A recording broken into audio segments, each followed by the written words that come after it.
Hi everyone, এই ভিডিওতে আমরা সুবিধা স্যারের বইয়ের পার্সেন্টেজ পরের অঙ্কটি মানে 40 নম্বর অঙ্কটি ডিসকাস করে নিই। চলো, আগের অঙ্কগুলি তোমরা না দেখে থাকলে পিন ভিডিওতে গিয়ে তোমরা দেখে নিতে পারো। যেমন কি বলেছে, একটি বিদ্যালয়ে ছাত্র ও ছাত্রীর সংখ্যার অনুপাত দেওয়া আছে 2:3।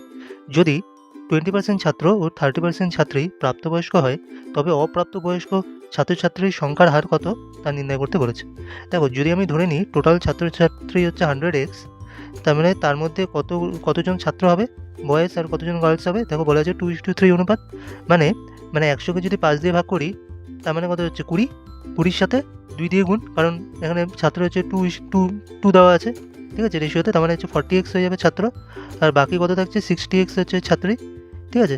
এবার কি বলেছে যে যদি 20% ছাত্র প্রাপ্তবয়স্ক হয়, তার মানে এই যে ছাত্র তার মধ্যে হচ্ছে প্রাপ্তবয়স্ক প্রাপ্তবয়স্ক হচ্ছে 20%, মানে 20% মানে কত 8x। আর অপ্রাপ্তবয়স্ক তাহলে বাকি হয়ে যাবে, অপ্রাপ্তবয়স্ক কত হবে, তাহলে 32x হয়ে যাবে, কারণ 40 - 8x।